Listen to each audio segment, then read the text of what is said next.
I know you guys probably didn't take that long of a drive to get here, but I will just let you know if I seem out of breath, it's because I did 1,150 miles last week doing comedy in the state of Alaska. By myself, smoking weed and cigarettes. I'm fucked.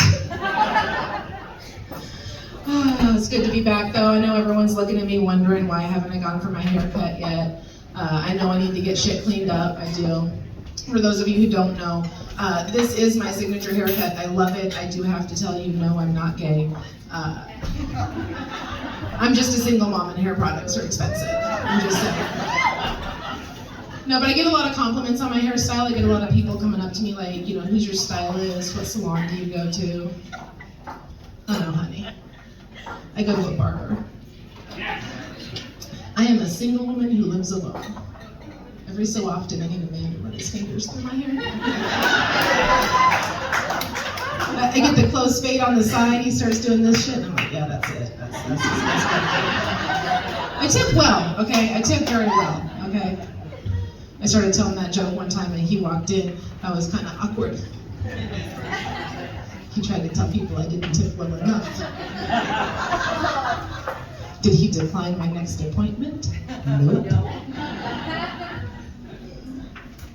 Yeah, I had a lot of new experiences telling old jokes this last week. For those of you who don't know, yes, I have rather large hoops on. And I used to be the person you would say, the bigger the hoops, the bigger the hoe, and I'd be like, hey. But we don't do that anymore. Because we're being positive, all right? We're speaking positivity into ourselves. That's the first step, right? So what we tell people now is my body is a temple. I just accept multiple worshipers. I'm trying to build a congregation. I want to start tithing, because Mama needs a house, and in this economy, I don't see how else it's going to happen. But I will give you a tip if you're out there looking.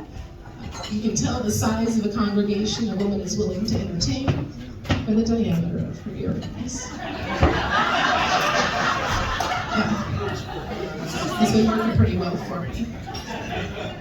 I told that joke in Talkeetna at a show, and I had a lady who was probably 75 come up to me with the cutest little tiny hoop earrings on, and she said, honey, I'm going shopping. That is what I call goals, all right? Yeah. For those of you who don't know, I do take issue with the patriarchy. I don't know if you can tell. A lot of people question, why and what my stance is on it. I'm very particular. It's age discrimination. Men are allowed to age, right? Touch of gray makes you distinguished, right? You walk down the hair color aisle and it's like, just for men, please, a touch of gray. Clairol covers all the gray. Right? Right? They're like, hey, women, you hit 29, you stop. That is all you're allowed to be. You need to stay young. Right? You start when you're kids, right? Preteens, watching the TVs and the commercials, and they're like, hey, you're gonna get acne. You wanna keep that up, make sure it's clean, here's a moisturizer and cleanser, so you don't scar, because you gotta stay young. You hit your 20s, commercials change. They're like, okay, the worst is over. They lied. They lied. But here we have this preventative moisturizer for you. It's gonna keep you young, right? You hit your 30s and they're like, all right, listen, put your glasses on. Mostly preventative, a little bit of repair, we got this. You hit the 40s, oh my God, the commercials change. Day cream, night cream, neck cream, spot cream, eye cream, serums. Because you gotta moisturize, you gotta stay young, right? Because you gotta be 29, snatch that youth. Never tell people your real age. I had an epiphany one time. I can tell you exactly when it happened. It was the 6th anniversary of my 29th birthday. Went to the bar with my girlfriends and they were like, hey, it's her birthday. And the bartender's like, oh, how old are you? I said 29. And I got a different response that year. He went, what I heard, so I'm going to translate for you. He said, huh. And what I heard was maybe she drinks a little too much. Maybe she made some bad choices in her childhood. Maybe she just needs to moisturize. Right? So, I don't know about you guys, I smoke a lot of weed.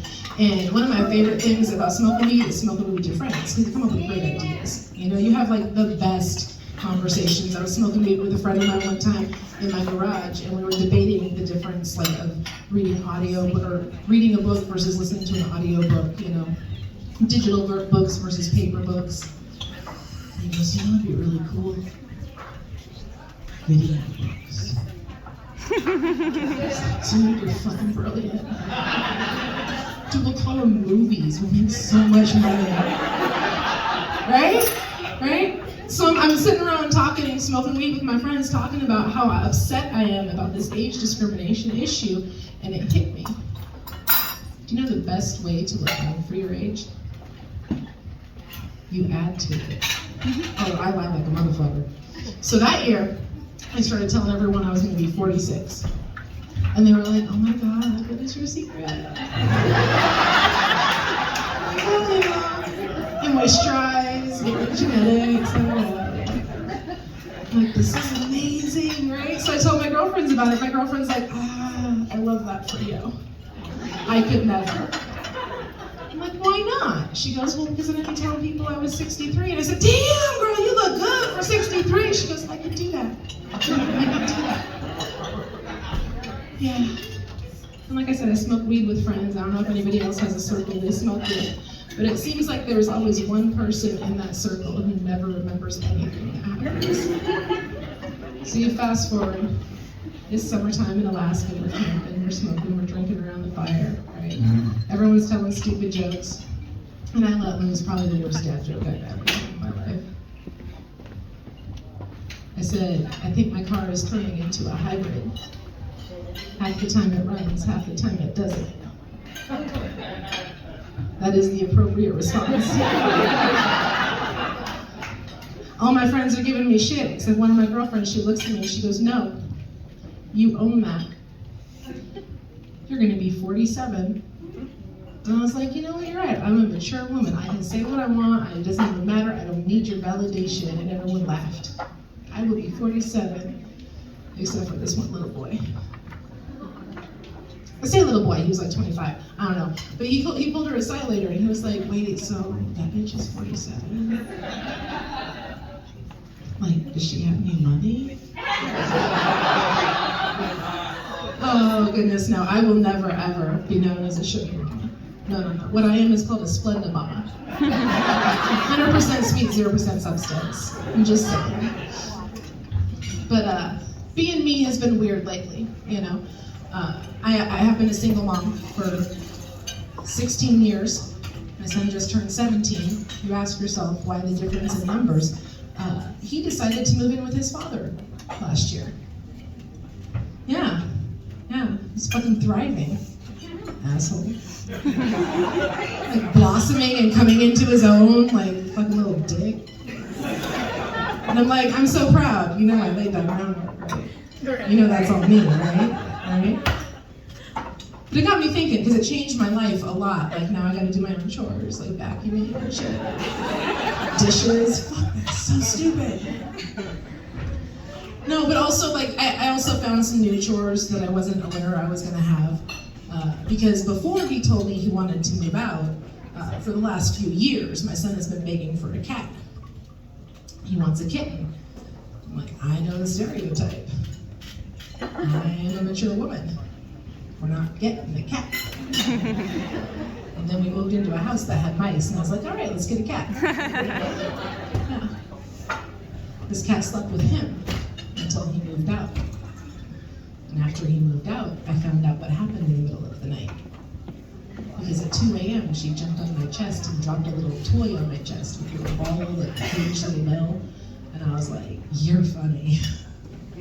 We're not doing this. So I took that little ball and I reached over, I opened my bedside table drawer, I dropped the ball in, I closed the drawer, and I did not think about it again.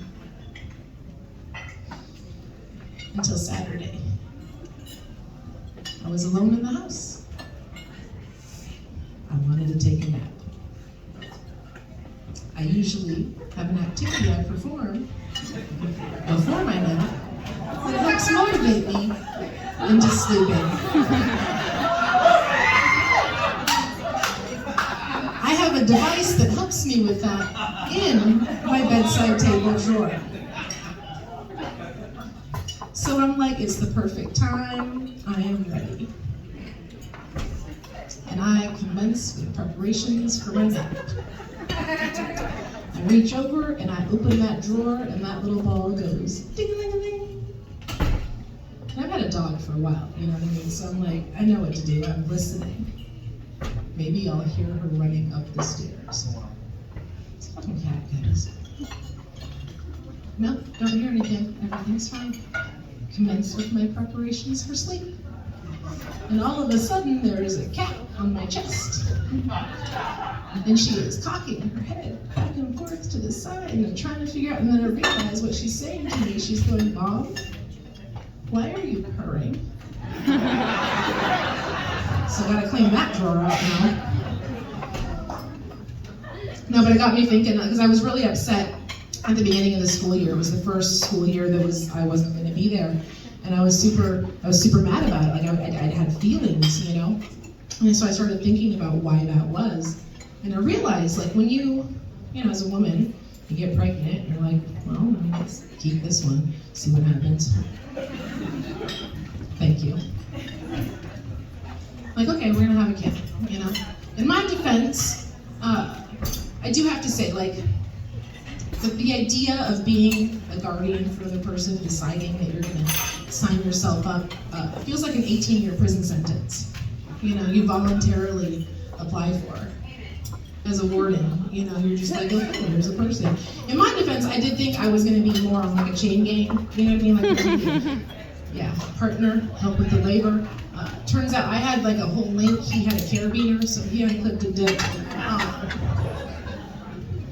And when you think, like, it really is, you have to, like, there is a whole other person that you have to 24/7 take care of, but you gotta pay the bills, so you gotta go to work, right? So you drop them off at the halfway house, daycare.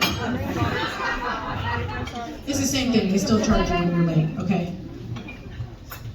And, like, have you ever tried to get a babysitter? Like, vetting third parties is not for the faint of heart, I'm just saying, it's kind of difficult. And by the time you take care of all of these things, you're like, I'm pennies on the dollar for what I'm working. I have no enjoyment of life. Yeah, tracks. So my kid moved out, and I'm like, okay, I'm mad about school because I don't have to buy an entire other person's wardrobe. I don't have to buy school supplies for a whole bunch of other kids. And then I went grocery shopping. Let me tell you guys, booze and ice cream, so much cheaper than all the healthy shit I was feeding him. So I guess what I'm saying is, out of an 18-year sentence, I got out 2 years early on good behavior. Yeah. If you know me, you know I have not been that well behaved, so what we're saying is I'm off paper, watch out. I'm gonna leave you with this thought, because I am a woman of a certain age. I turned 50 this year. Right? So,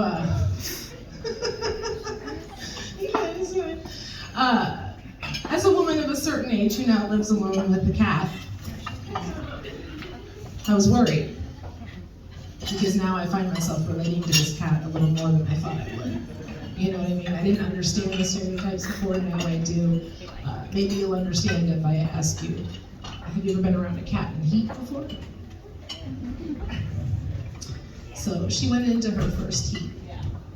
During the day, mostly okay. You know, she's making noises, she's like presenting, and like, I am a responsible pet owner. I firmly believe that if you smoke enough weed, you can make your animals understand you. So when this first started, I got really high and I was like, baby girl, I know this is what you think you want. Trust me, not worth it. All right? We're gonna behave properly, we'll get through this together. Because once this is over, they want me to be unfixed. They want to make sure you don't reproduce. You don't get a choice. Leave this home here, Jack. Look, flip-flopped there. We'll take care of it, you'll be fine. Thought we had gotten to an understanding, thought I had reached that point of communication. Till the middle of the night. She started screeching and yelling. She was going crazy. So like every responsible pet owner, I went downstairs and I got really fucking high. And I sat her down. And I said, baby girl, this is not how civilized people behave. You can't act like this in public. What would it look like if I was acting like you right now? So I just walk to the front door and go, excuse me! Is there any dick in the vicinity? I'm on the corner and you can bring it to me! Baby girl, do you even think that would work? And then she stopped and she cocked her head to the side. And I was like, we'll try it. We'll see how it goes. My name's Serena Spears. Have a good night, guys.